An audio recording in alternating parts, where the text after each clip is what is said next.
you guys already did this for me, those of you that already came up on stage and shared and even from your seats. The theme we're trying to highlight for you this weekend is the value in the community. Yes, the people on stage are going to have information that's helpful, but so much of the value, I don't know exactly what the percentage is, but a lot of it is what happens between you guys in your conversations. And so aside from that, I think what you'll notice about the weekend is there's two kind of tactical focal points. One of them is finding deals, right? How do we find deals, especially in the market, the way it's changed over the last several years? And then once we found a deal, how the hell do we fill it, right? Those of you that owned storage 5 or 6 years ago, you could throw up an ESS website and just, wait for the phone to ring and people would move in and you'd be full. I always said that at least half of the money I've made in storage was because of the market. Now, the first half is because of the knowledge I have and that I applied, but the other was the market. Now that the market might not be giving us the same tailwinds that it was giving us, we've got to operate smarter. It's the only way to do it. So we are going to jump into Dillon Storage Center. Now, a lot of this is a review for some of you, and it's new for some of you. So I'm going to do my best to find the balance. I'm going to run through the first half of this pretty quickly. Dillon Storage Center, so that you guys know, I bought it in 2019. It is 70,000 square feet of warehouse. You can see the buildings there. They were in pretty rough shape. And I found it by scouring Crexi. I exported all of the active listings of warehouse space in South Carolina, North Carolina, Georgia, and Florida. I think there were like 450 that met my criteria with the square footage and all that. And then I sent it to a VA and I had the VA scrub it to find only properties that were in qualified opportunity zones. I purchased 70,000 square feet of warehouse space for $260,000. It's been a while since I did the math, but I think it was $2.65 a square foot, right? Now we're in the process, we're in the middle of our third phase of renovation. It's actually an expansion and we'll talk about the details, but our total renovation cost is $1.735 million. I added in $5,000 for closing costs so I could get to an even $2 million. That's our project cost. This is what it looked like before. That's what you get for $2.65 a square foot. You don't get much. And it was worse than I thought it was.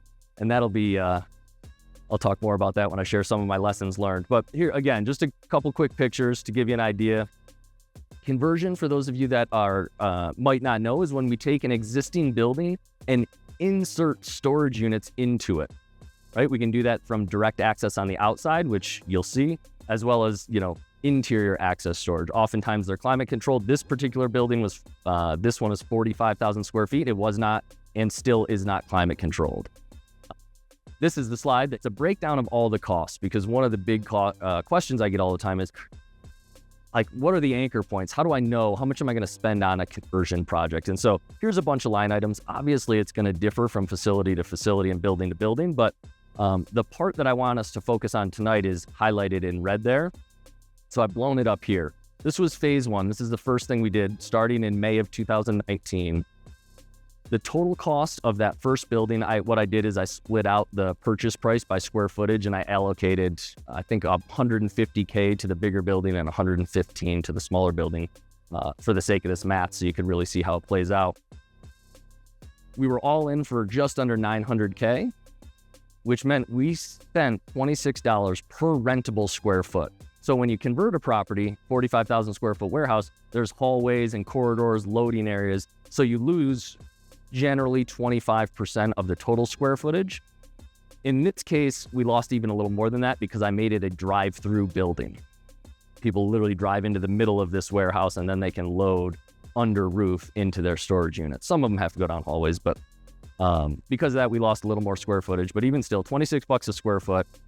And our projected rents for this were $218K per year, and that's what we're getting now that building's stabilized at 55 cents a square foot. Feasibility study said we should be able to get up to that building to generate $250K. So we'll see if we get there. Number I want to highlight for you is GRM, gross rent multiplier. This means this is the ratio between our project cost and our annual rents. So let's just use the 3.6 as an example. If this property brings in $250K a year in gross rents, multiply that by 3.6 and you get the total cost of $895. Anything under 4 or 5 or 6 is going very likely to be a very healthy deal, right? So keep that number in mind. We're going to come back to it a little bit. This is the during. This is where, remember when Josh held up like the red X's and the circles and how people that get circles do better? Well, these are all my red X's. I'm going to show you. This is about $900,000 into the project. We were just about done, and I showed up and the entire inside of the building was covered in water, like dripping. It was like raining inside. The floors were soaking wet. It was terrible. Why? Well, because I tried to repair a roof that definitely needed to be replaced. And I tried to pay somebody as little as possible to replace the roof when I finally realized I had to replace it. Both of those were bad moves. I spent $100,000 replacing the roof and then $30,000 to have a second contractor fix the shoddy work of the first contractor. So I was $130K into the roof. Guess my first quote was from the guy who would have done it right the first time? $130K. And so I would have avoided 6 months of headaches had I not been the cheap guy that Ken's been trying to convince me not to be. There's the roof. This is what the outside of the building looks like. So we have direct access from the outside and then also that hallway down the middle. Again, some more just construction so you can get a sense for the scope of this work. Again, this is just the first building. This is what it looked like inside as the ground started to dry out a little bit.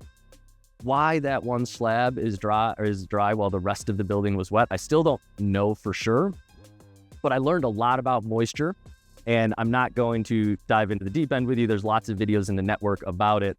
But what I think happened is this was a repair, and when they repaired it, they put in underlayment, plastic coating under it, and then poured the concrete on.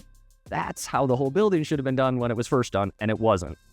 And so we had water coming in through the roof and coming up through the slab from the ground. Not an easy problem to solve, but I'm happy to report we eventually got there. We figured it out.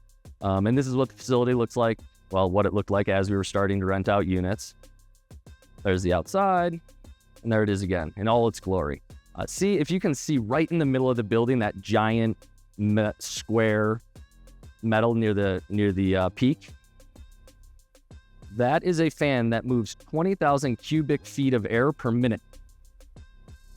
It cost $20,000, and I had to install that. I didn't know those things existed before I ran into all of these moisture problems.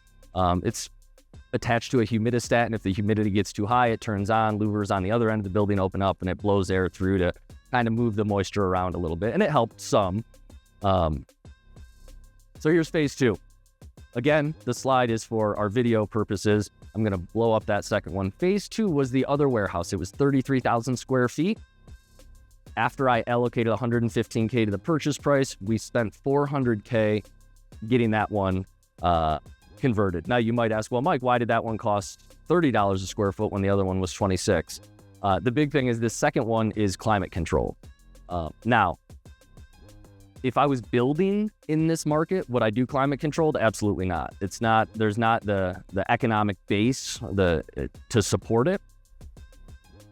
But for $4 a square foot, I thought, well, let's give it a shot. If I can get 10 or 15% more in rent for climate controlled, I'll do it, right? The building was already insulated. It already had half the HVAC equipment. It had like 5-ton units. I think I added 4 more to get it up to where it needed to be.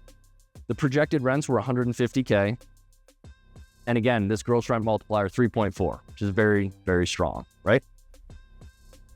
Here's some construction. This is us inside the most expensive door that I've ever bought. It was, I think, $11,000, and I had to buy 2 of them.